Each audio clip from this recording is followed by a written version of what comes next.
questions or comments. We'll move on to reports tonight. Our first report is from our Public Services Superintendent. Merry Christmas, Dan. Merry Christmas, Council. In fact, I provided a 2-week report. Also with that report, I have a couple items I'd like to talk to you about. Any questions or any reports that I'd like to have on the next council. Ms. May. I see you had a couple comments in here about repairing the leaf machine. Yep. Already with that breakdowns? They had the hydraulics pump. There's a couple of them on there. We had one that failed. And when it did that, it was pulling down too hard when after we would dump, and it's got a hole that breaks away when it comes back down. So we ended up getting the manufacturer to come back in and replace it. That part and another part actually, and everything seems to be working. So have we retired this for the season yet, or no? Yes, we have. It's out of Dexter Township and... It's retired. We're still working on cleaning it up and getting it ready. But we were still able to use it. They talked us through how to adjust it, but we can only do half load for them instead of 27 yards or 20 yards. So it was still functional. I have the same questions. Okay. Other council questions on the written report? Laura Studios? A couple weeks ago, we ended up getting the plumbing changed out at Ryan Drive Well House. It was successful. What we have at the Ryan Drive Well House, we had 4 wells outside of the well house. All the plumbing comes in, there's 4 6-inch pipes. With them pipes, there's meters. 1999 it was built. We were only getting half of the water in that 6-inch pipe until we changed the plumbing configuration. Now the pipes are full, so we can get actual readings on each one of the meters. What we've been doing throughout the years is we've been putting a meter on the outside once a year, making sure all the wells were producing what they should be producing with water. Now we don't have to pay that $1,300 a year to get that done. We can look at each individual meter on each individual well. So that's our first defense on knowing if we have anything going on with the wells or the meters. So that is working great. What we did find though is we got 4 valves in there that aren't seating properly. So with them not seating properly, they're letting water by. One of them was so bad when we were 3/4 of the way through the process, we ended up running the Michigan pipe and valve, and the contractor we had put a new valve on, but we still got 3 more to deal with. So I'm working with a contractor right now to get a price, and right now it's between $9,700 and $10,000 to redo them valves. And what makes it, all 3? all 3 of them. We already did the one. The one that was the worst was the easy one. It was out on the outside. So you got plumbing on both sides of these valves. So it's going to be a little bit of work to get that done. So what's happening right now is we have a waste line that runs out the back of the well house. That leaking water is going to that waste line. Instead of letting it leak, we put a blind flange on it. So we got about 1 foot of pipe sticking out the side of the well house that's full of water right now. I would like to, next packet, I'd like to get approval to go ahead and use the same contractor that we bid out the original work with to do this additional work. The valves are put in 1999. We have 8 of them in there. 4 of them seem to be fine, but the 4 on the back side, for some reason, have a problem. We tried everything we could to try to get it to stop. So what would we pay for the one you swapped out? You know what I did with that is we were going to get all the bolts changed out in there, and I swapped out the bolts being changed out for them to put that valve back in. So I will have a breakdown. The valves right now, usually we can buy stuff like that cheaper than the contractors. We can't touch the valves for what they're buying them for, $713 a piece. But when we get that in the packet, we'll have a breakdown. Go ahead. Are those flow meters, you manually read those? Yes, actually, that's a good point. Thank you. We go in there every day, 365 days a year, and then that gets read, every one of the meters. So from the well house, it goes down to the filter plant, which is down at the DPW. So we got the raw water coming in that we need to have reads on. It goes down to the water filtration plant, which is a big mag meter there on what goes into the system. So number 1, it's our first defense on if we have a problem with the well, but we also need an accurate reading so we know if we have any water loss between the two, which we've never had. So you're going to have, someone goes in there and manually records the... And we've been doing it Have you it's ever been- looked into any kind of telemetry? Yeah, well, we have SCADA there. We can read the gallons a minute, but we don't have, them are not mag meters that can work with our SCADA system, is what it is. But we can read the flow off of them, anytime, off our phones or off the computer. Okay. But we don't have the mag meter like we have down at the filter plant, so we can read that anytime. Thank you. Yeah. The other thing, we budgeted to pull one high service pump from the filtration plant and to pull one well. That's just preventative maintenance. So I got a bid from Northern that I have, Raymer, for $12,500 that will be in the next packet. That just covers pulling and cleaning and looking at stuff. It's not going to cover if there's any worn parts or something going on, but we will come back to council, with that, which I don't suspect there is anything. This is preventative maintenance is what it is. But that'll be the next time. Thanks for the heads up on that. Any questions for Dan? Any questions on the packet or anything, Rick? The guys are bored waiting for the snow, aren't they? Yeah. And they like the money too, because it never snows Yeah, during the day. It always snows at night. But I don't know if you've noticed or not, they've gotten that sweeper out a lot Yeah. without that snow. Yeah. They've gotten that out quite a bit. It's great. They did collect 20 yards worth of compost bags today. Oh, did So they filled the dumpster they had, yeah, so we're gonna have to get that hauled. Yeah, so if you have any neighbors, we can't really store that. We gotta have a dumpster to actually put that in, but tell them So the next one is the 9th of January, I think is the next time, and then the 20th. we tried to get to everybody we could. Yeah, and then we'll be done. Yeah. So it was successful, at least, people used the service, so. We appreciate it. Is this going to be a continual problem with the leaves dropping every year? Probably, I mean, I think they're pretty much down though, They are now. yeah, But it's, so, we've seen a trend. right. We've done Yeah, I some don't- reading and had some discussion with people that Yeah, this is, may not like the word global warming or climate change, but it's one of the things that's happening is that leaves are falling off. And it's just not this year. It goes all the way clear yeah. to Indiana and other places that they're having the same type of issue. Well, it was helpful to have a plan, and so they guys knew what they needed to do and could just do it, without us having to be trying to figure it out now. It seems like the plan worked. The fact that the snow held off is helpful. Yes. Because they're not battling time of snow but. Well, that'd even be a problem for the residents of the snow, even trying to. Right. It was. Yeah, last year definitely was. Okay. Good discussion. Thank you again for the heads up on that, Dan. Next up is our Community Development Manager. Michelle, how are you? I'm fine. How's council this evening? Good? Excellent. You all had a nice Christmas, I hope? Yes. Excellent. So you have my report in front of you, and before I go into updates, please let me know if you have any questions on what's in the report.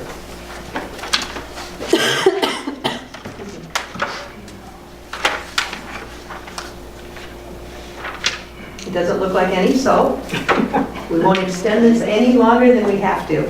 So the one update that I have is for the 3045 Broad Street meeting with Norfolk. We had thought, or I had thought, that January 5th at 5 p.m. would be the date of that meeting. As it turns out, that doesn't work for the entire Norfolk team. Half of them can make it, but the other half can't. Is that a committee meeting? Yes, it's the 3045 Broad Street Committee. And so we will be meeting on January 10th at 2 p.m. And we'll either be meeting in the basement of the city offices or the library.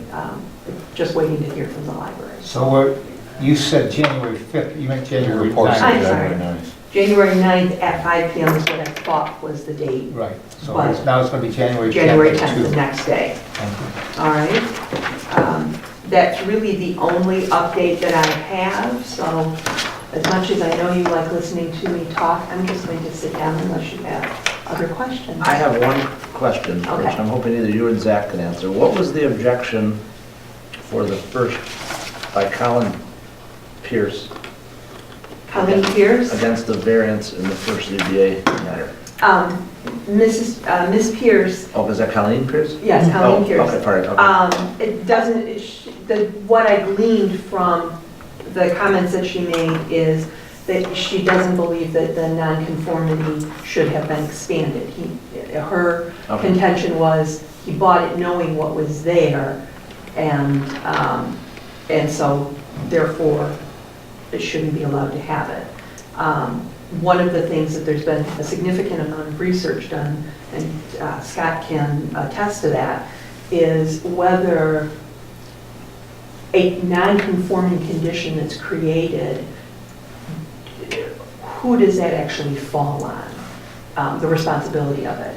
And like I said, in doing the research, we've been able to determine that unless you are in some way related, in other words, your parents bought a property, built a house, it's non-conforming, and they did something that made it be non-conforming, you as a child take over the property, you become responsible since the parents visit on the child.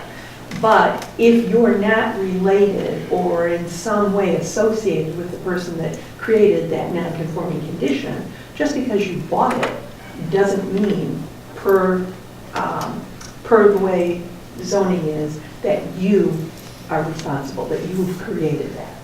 And as such, that's the, I'll call it the window of opportunity that a ZBA has for looking at the criteria and establishing a rationale or a finding of fact for granting a variance to expand a nonconformity. That was awfully long-winded, wasn't it? No, it's okay, thank you, thank you, it's good. It's good, I was just curious what her comments were, or his comments were, thank you. Okay, all Appreciate right, it. thank you. We have a written report from the sheriff office that was set down on the table this evening. I don't know if anybody's had a chance to glance at that, or Courtney, if there's anything they need to call our attention to? No, I don't think so. We did have the interviews for the sergeant position, and so the sheriff appointed a sergeant named Al Hunt to that position. He'll start, I think it's January 8th. So he's currently the sergeant over in the Superior Collaboration. So he's been a sergeant about 4 years. I think he'll do a good job.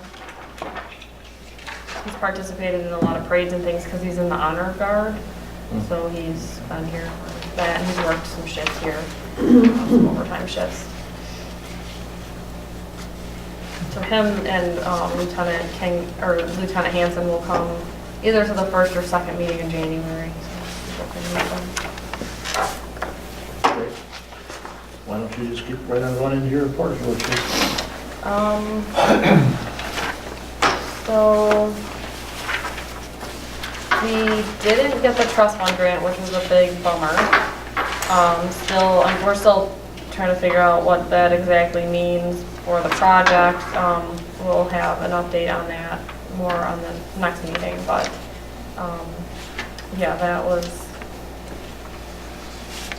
a surprise. Does the Parks Department enter into that discussion? County Park? No, Parks. They had a meeting last week, so they did discuss it last week. Yeah, they had a meeting like the next day or right after. I think we found out the Friday before that, so they did discuss it at their last meeting.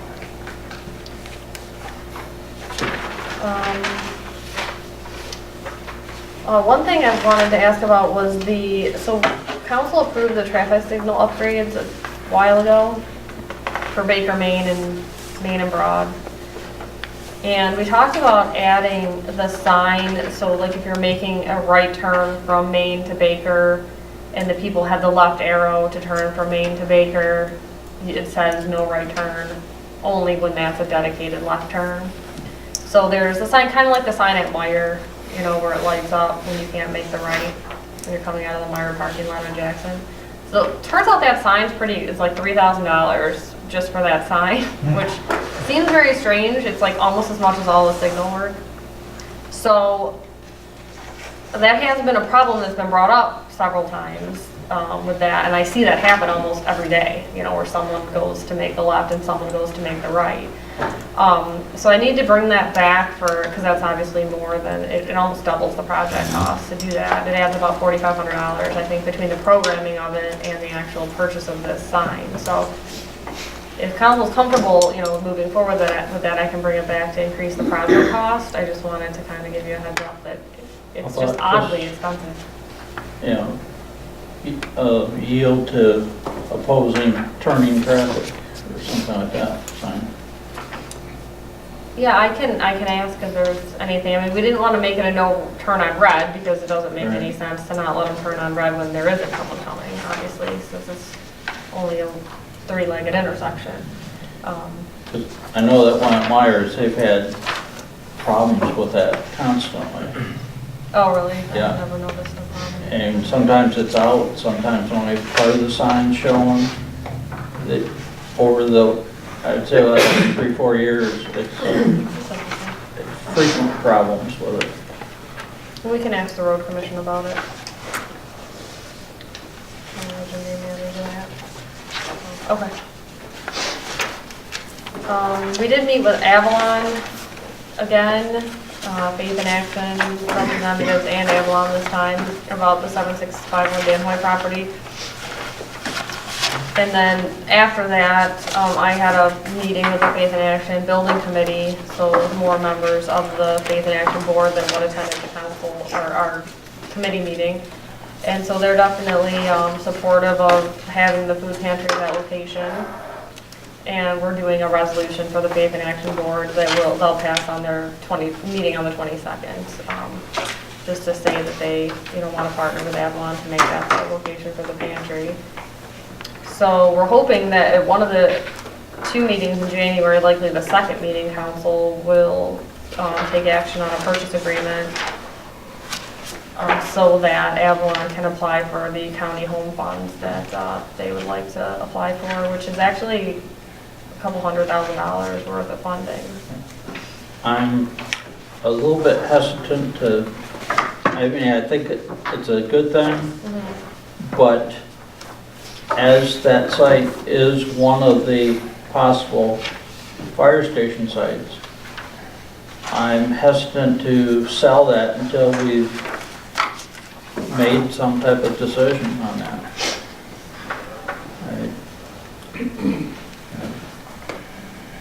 Because if something happens and all of a sudden MAV is not available, then that's the one alternative to 8140.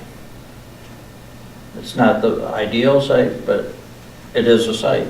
So I would just hate to. Well, I guess council will need to think about that because, I mean, this decision pretty much has to be made in January for this whole thing to work. But I think that's, we should be planning, probably the first meeting in January is to have a facilities work session or something, so we can talk that out, so we know whether to take that off the table or not. Yeah, I think we were scheduled to have a work session. I have a question about Avalon. That is a nonprofit, so will not be on the tax rolls, correct? Right, so they are eligible for like a payment in lieu of taxes. And so, for example, that was set up in Chelsea where they pay, I think it's like 4% of the rent as a payment in lieu of taxes. Okay. So that's a contract with them. Correct. Thank you. So other things for the January 14th agenda.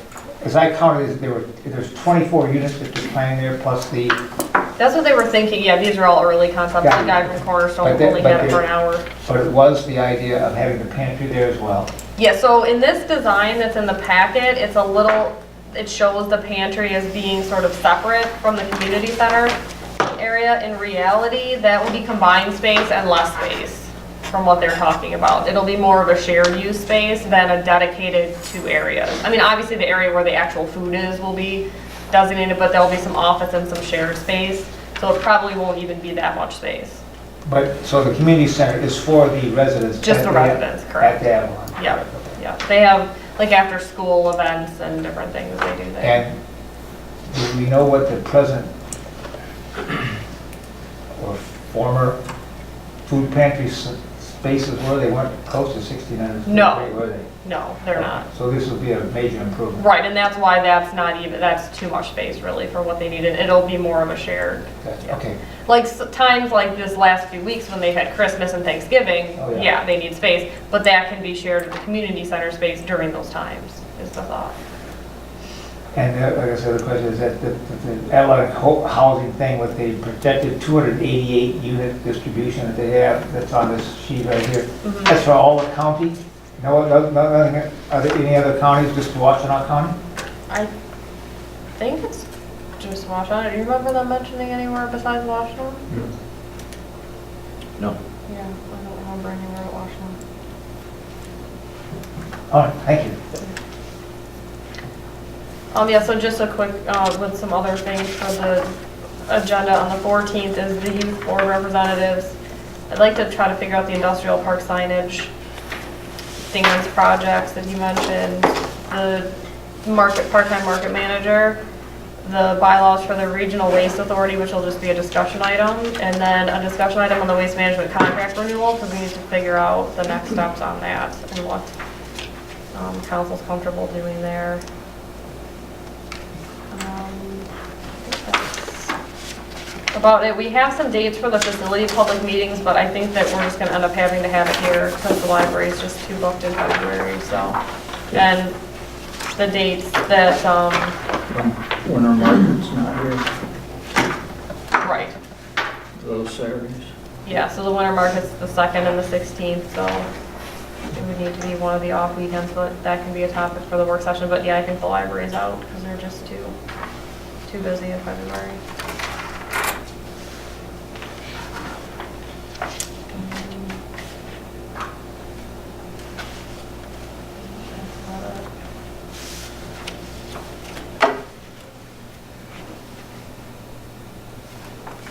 Any questions for Courtney? Um, Yeah, okay, I'm sorry. I'm sorry. Ms. Knight, then Ms. Christie. Yeah, can we talk a little bit about the Bell Road Bridge? Sure. Are we gonna be in a battle with Scioto Township to retire this bridge? No, I don't think, I think their concern is more finding someone to take the bridge, not people fighting over the bridge. Because it kind of looked like Scioto Township already had a Yeah. plan for it. Yeah, from what and Coy talked to Paul as well, I mean, Justin talked to Coy, I didn't talk to Coy firsthand, but did you get a nice sense that people would be fighting over the bridge? I got a call from Coyvon about, I think he had heard before that they had on a watershed council, the interest there about the Bell Road Bridge and where it could be. And there was discussion about the connectivity into the trail that went to Chelsea. And how it would also cross Mill Creek. If you think about it, there is not, we have 2 sidewalks across the Main Street Bridge, but they don't match ADA rules for width on either side. If they were combined together, they would, but they don't separate, okay? So to get across that bridge, it is an issue to some extent, okay? And then how do you get that across the road if you put on one side or the other, or even split it if that was legal, and then get to where you could walk on the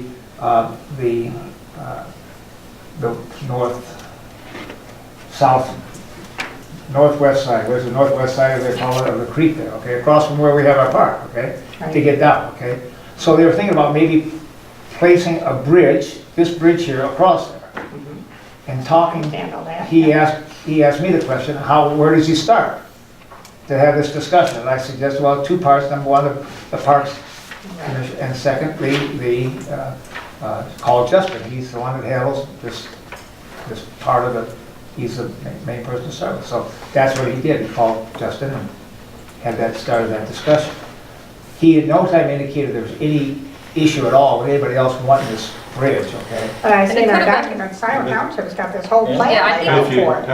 if you look at it, that's from 2015. Yeah, I think the study. They were going Oh, for a grant that's in past in the year. past. Yeah, so that That's was not like correct. sort of the historical look at it, but yeah, I don't think it worked out for what they thought they might want to do with it. And they are restoring it, or I mean, they're No, doing that, or storing they it and disassembled it. restoring it, right? Disassembled it and stored it Yeah, at Sea Road. Right.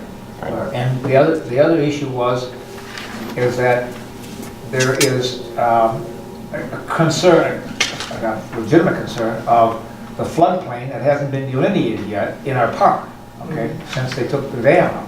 That has not been finished. They have done the survey, and that's to come in a few months, I guess. Yeah, they're working on it now. They're working on that floodplain. now. So the question would be, where could you anchor that bridge on the other side if it would be in a floodplain? And the question is maybe nowhere, okay? So it may not even work there, but it's got, that's all got to be determined anyway, okay? Sometime where that floodplain is.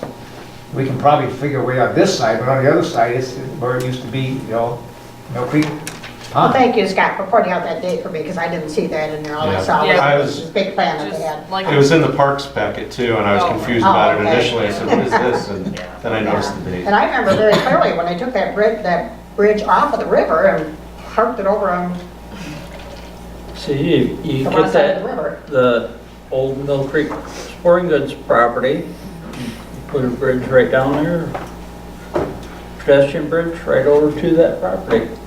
And to what point? Additional park. Oh, okay. Well, I could justify that, since it is the most historic space in the city of Dexter. It's where the actual It mill, does not have any auto entry over there. that probably could be Eliminates- arranged with the right price. Eliminates the traffic issues. anything with enough money. And I think it's worth pointing out too, that my impression was the county is storing the bridge for a year. Right. They've agreed to store it for 1 year. And I didn't get the impression that they were looking to give it away, Yeah. that they were looking for someone to buy it.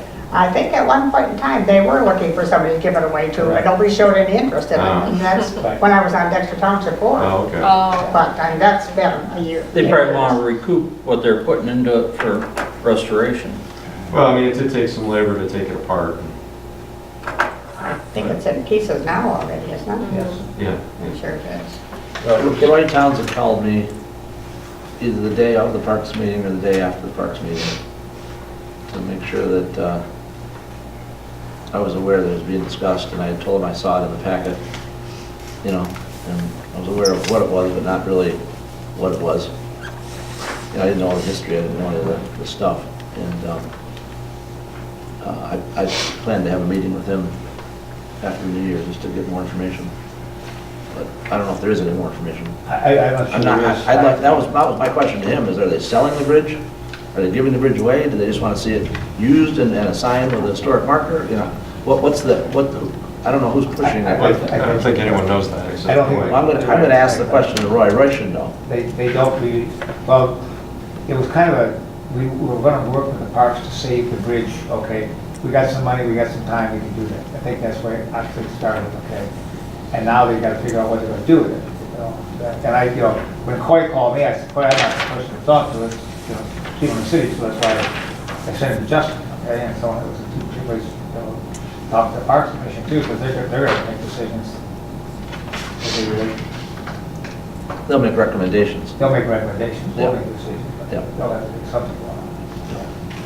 But, you know, it's intriguing to see how that could be done. I don't know, you know, I think you could think about how that could be viewed as a good site or a bad site, I mean, a good site or at that spot or not there, you know. I thought, well, you know, at Christmas time, we could put Christmas lights on it, it would really be an attractive thing, okay? But then maybe it's the worst thing in the world, I don't know. I've not come to any of those conclusions yet, but I think we're a long ways away yet from many of those decisions yet. Well, it's no longer sitting in a field. It's no longer sitting in a field, and we don't have at this point in time, money to make the trail go around that way anyway, so I guess we're all kind of sitting here and twiddling our thumbs and biding our time, one or the other, so, yeah.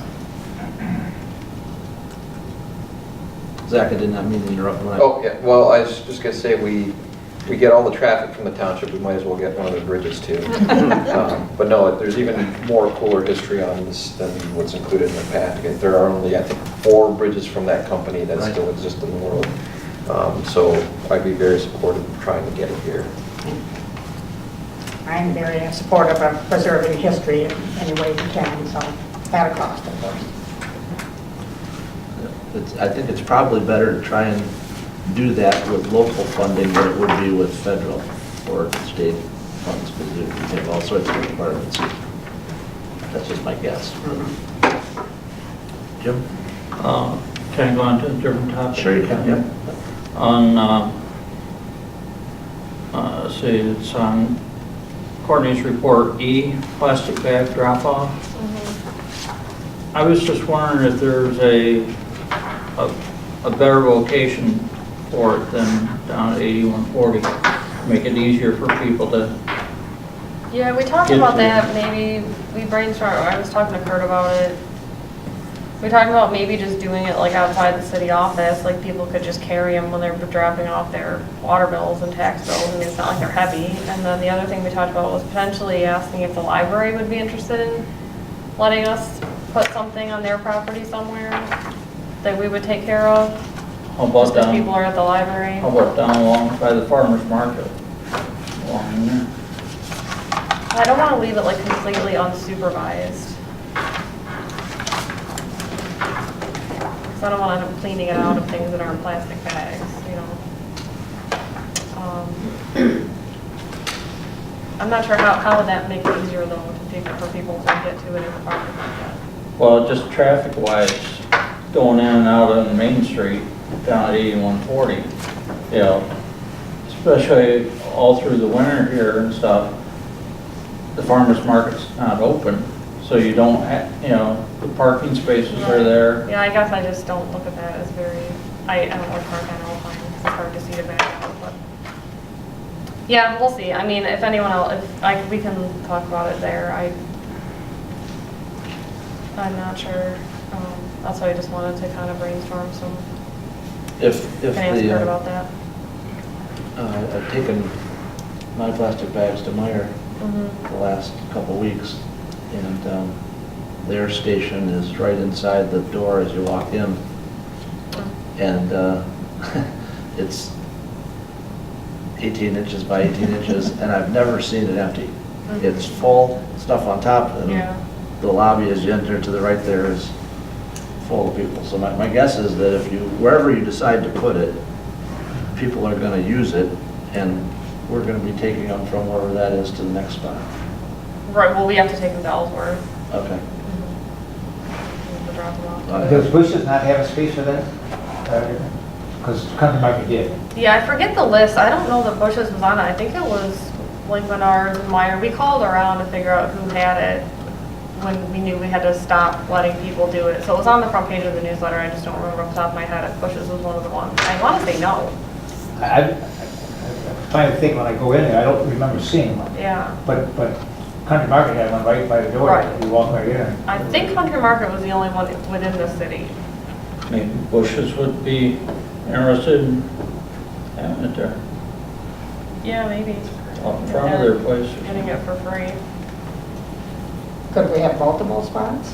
Yeah, it's $100 a container, so, you know, and then it's just the time of emptying it and transport.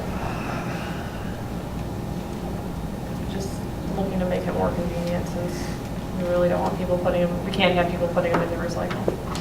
You can't have it. Yep. Jim, any other questions for Courtney? No.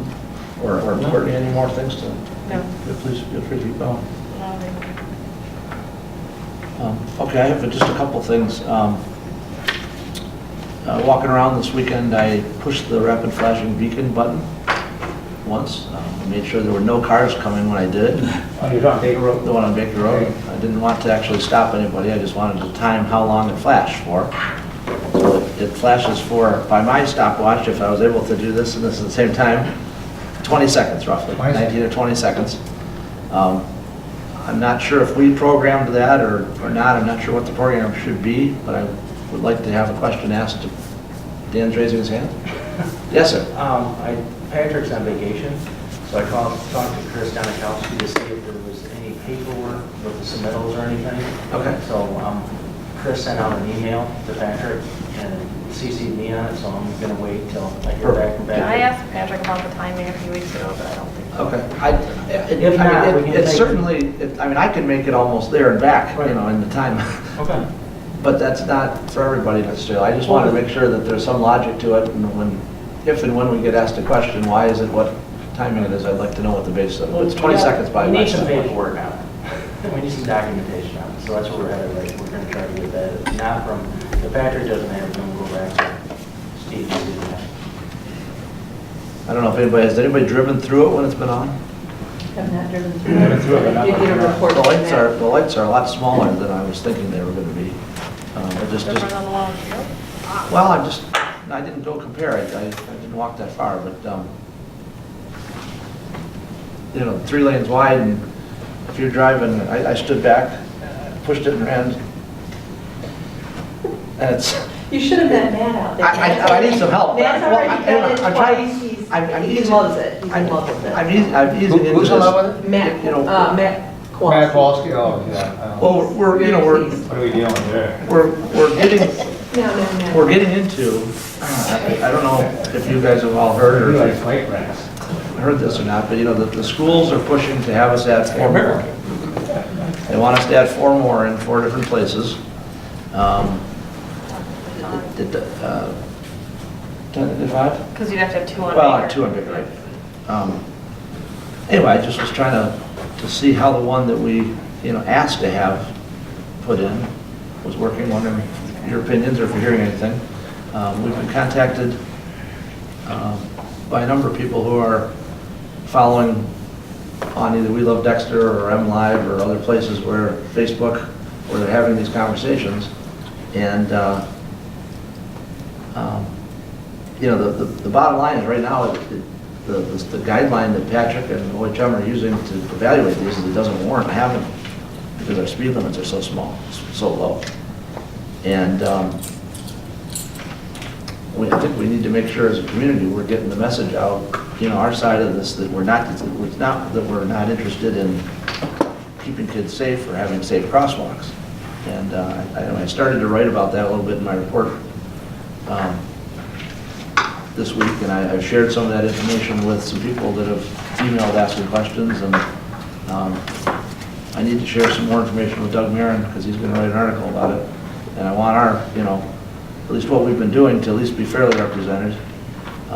If there's something in what I wrote that you don't agree with or think I should be saying differently, I was just doing the best I could to kind of give our perspective on where we've been on it. So, Well, and the information we've gotten from the sheriff. yeah, Clarify. and I've tried to go through the sheriff as a starting point on this because according to them, somebody could drive right through that, and it's not an enforceable thing unless they're really doing something reckless. There's no mandate that they stop when one of those things is on, and the general public doesn't know that. If someone's waiting to cross. Was there a difference whether it's at the intersection or not? Not that I understand. You mean the rapid flashing beacon or crosswalks Yeah, in general? the rapid flash. Makes it a signalized. crosswalk, right? But the rapid flashing beacon doesn't make it a special crosswalk. Right. I didn't know if you had a rapid flashing beacon and it was also at an intersection, whether that would make it any difference in the enforcement. We can ask that I question. don't think so. I think that it's only just a way to draw attention to it. It doesn't change the enforceability of the crosswalk. No. Now, at a signalized intersection, obviously it's different because you have, the walk signs and all that stuff that are guiding you, but it's really just drawing attention to it, not changing the rules around it.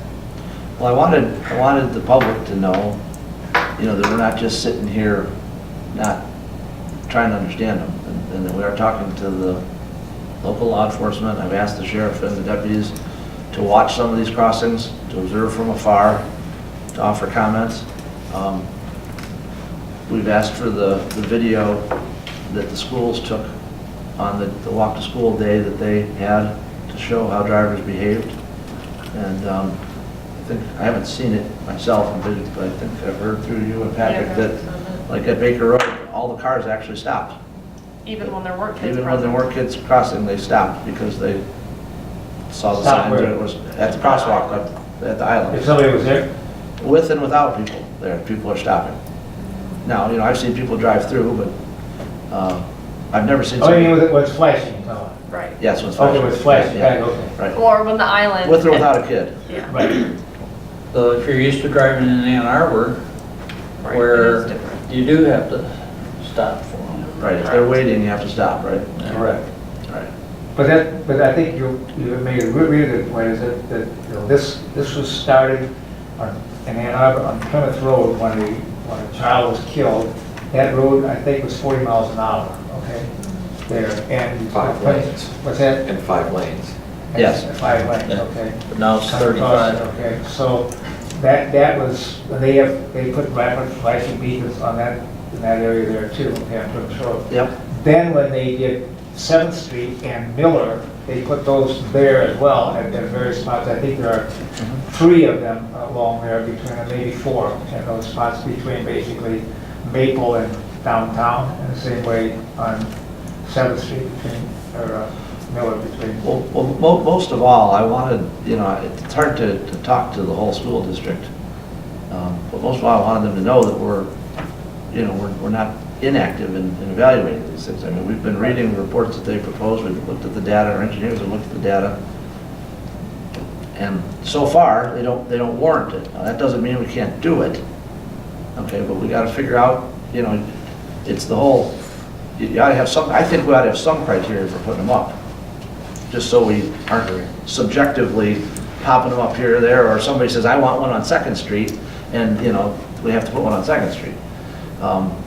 And I'm not making light of the fact that we want all our crosswalks to be safe. So anyway, I started telling the story a little bit in my report, and I'm going to share that with others. So if you have any other thoughts or things you want me to convey, I'm happy to. You know, Ann Arbor has been dealing with this, Yeah. and they had actually, late last year, they had a student hit by a car here on High. Yes.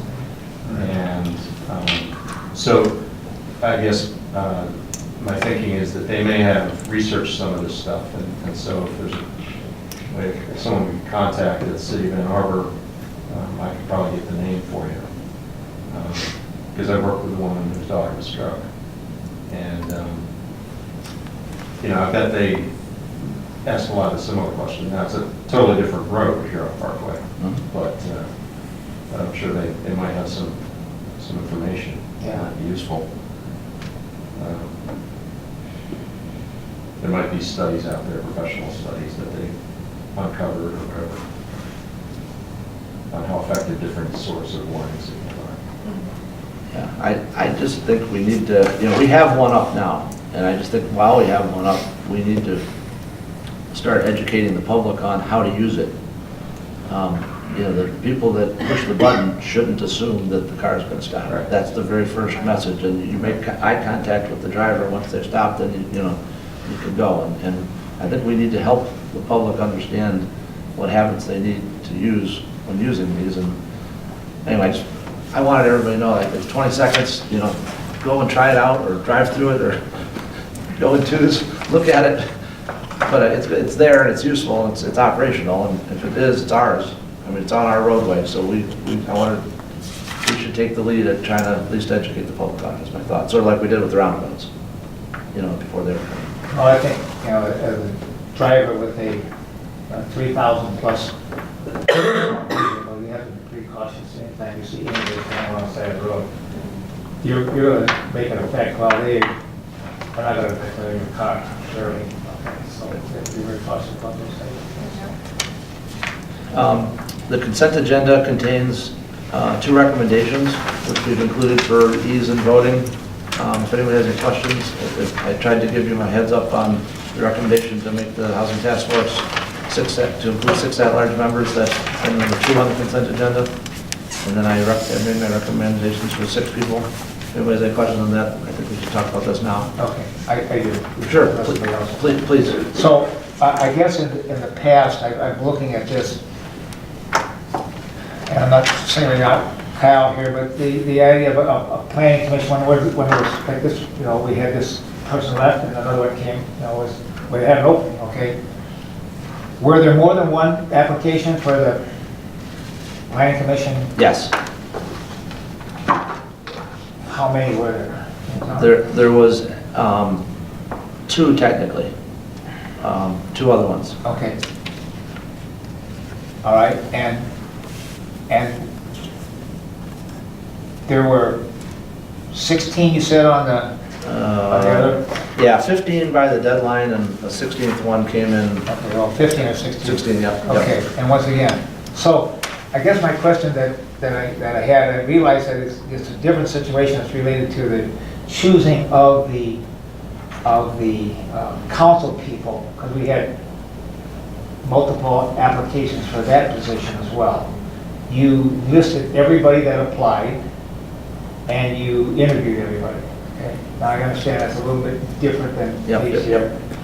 Do you not interview any of the other people, or do you make, for instance, Kyle, when he made his choice, did you interview any of the other 2 people, or just make the decision based upon his I interviewed the other 2 people. among the other 2? I mean, some of it comes in from the applicant, what I gleaned from the application, Paul. That's how you make the decision? Well, that's how I start. I mean, I look at the application and think, okay, let's say I've got 4 of them. In this case, I had 3. Okay. I knew 2 out of the 3. Okay, and then the application, the 3rd application didn't. It didn't meet much. It didn't. Yeah, right. Okay. It wasn't as good as the other 2. Okay. And I'm assuming then- that when you did the other ones, that of the 6 that you chose here, that the other, Yeah, my Nine didn't make it. logic on those 6. There are a couple other people that. Well, first of all, I mentioned this the last meeting. I focused on city residents first, okay? Because I think the commission should be made up of that. I think if they need help, I think these other people could. Or this is a working task group. They're task force. They're going to be collecting data. They're going to be benchmarking it against other communities. I think. I don't know the whole list because that's up to them to kind of fulfill, but they're going to be seeking information. So if they need help, they can draw in other people. We had a couple people that were real estate agents that live in the community. I thought they could be technical resources for the committee if they need to bring them to a meeting or 2 along the way, they could get them involved. But I tried to pick a cross-section from the banking industry, real estate. I tried to make it as diverse as I could, given the applications that were there. and all these people are residents of the city? All 6 of the people that I've listed are residents. Okay. Yep. I guess my only request I would have in the future is that you know who these other applications are, we don't. If you could just list those applicants so that Okay. we would know who they are, I would appreciate it. Okay. I guess, you want that part of the packet? Yeah. Or do you want to just know everybody that's applied? Because I mean, Yeah, no. because people apply all year long for stuff. And we keep, Courtney does a really good job of keeping an Excel spreadsheet for me and a folder of all the, it's a digital folder, of all the applications. We don't ever throw them away. We keep those names on file. Okay.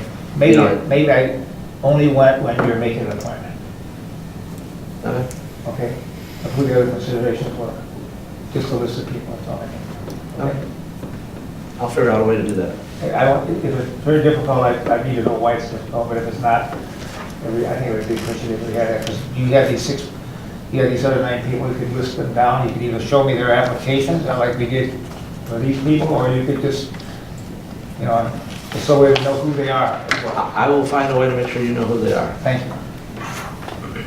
I don't know if I want to get in the habit of putting everybody that applies in the packet, but I'll make sure council knows who's applying, just like I do.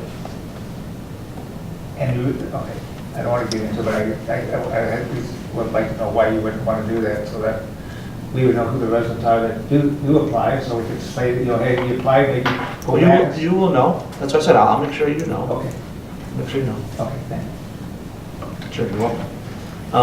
Tomorrow, Courtney and I are going to have lunch with David Gasson to talk to him a little bit about the public meetings that are coming up. I know we haven't set those dates, but we need to start getting him engaged. So we're going to meet him for lunch in Plymouth. I've been reviewing a couple of the drawings, which we may use to present different options, and there are a couple of things that I think are errors, just square footages that don't make sense. I know that the apparatus bay is not 115 square feet. So I want to just talk to him about some of those things, double check some of those things so that when it's in the eye of the public, it's correct information. So we are meeting there That was confirmed today. Sorry that that wasn't in my my email, but we didn't get that set up until the holidays. I was contacted by Scioto Township. One of their trustees, David Reed, would like to meet to talk about how the trail is going to get down to Shield Road. They're interested in, bringing the trails south to their park along Baker, and they want some background on our efforts. So we were trying to get something together before the holidays, but they couldn't do it that quick and out of town. So that's a future meeting you'll see, but I'm basically just going to share what we're doing, or how we got this grant and lost the trust fund grant. And I'll take the Mill Creek Park Master Plan and show them that. Anyway, I'll bring a summary of that back, but I was contacted by that. Yeah, you're welcome. Last but not least, there's a good chance that I could miss the meeting on the 14th, which means I would need you to do your Mayor Pro Tem duties, if you would, sir.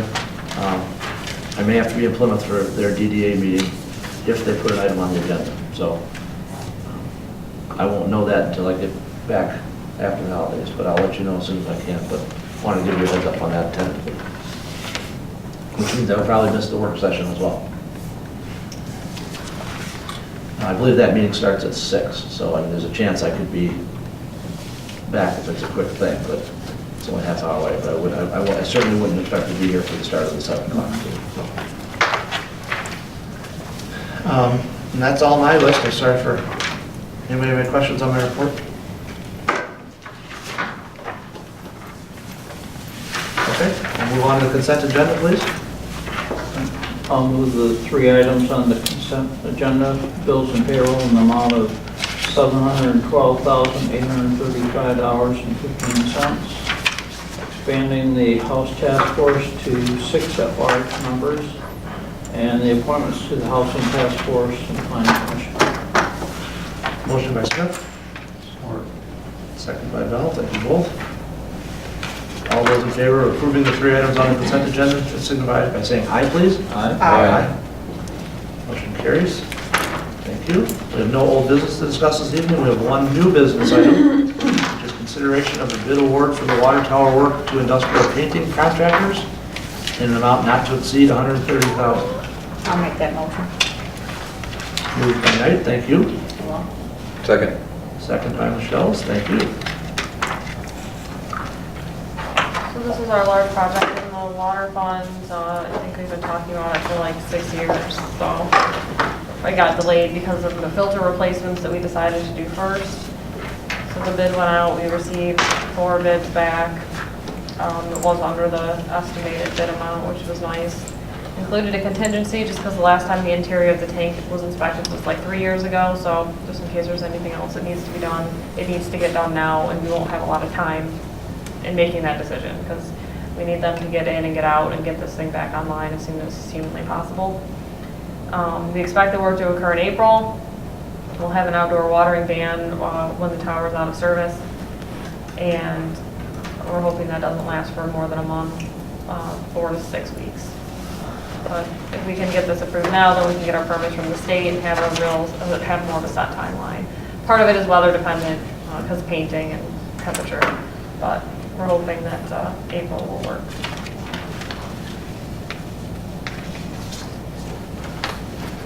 Sounds good. I like that it's under budget. It'll cover Dan's little valve project over there. Right, yeah. Exactly. That he's gonna bring this on in January, right? Right? Yeah. Maybe. Any questions?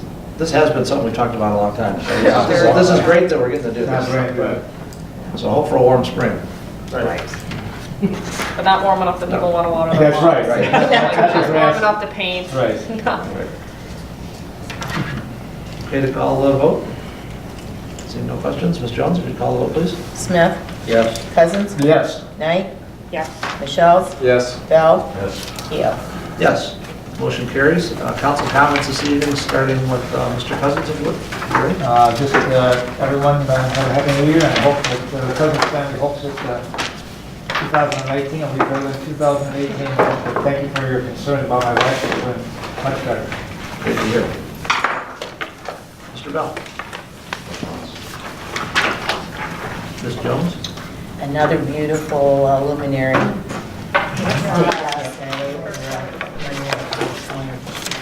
No rain, no No, snow. no wind, no nothing, they didn't. They're still standing out there.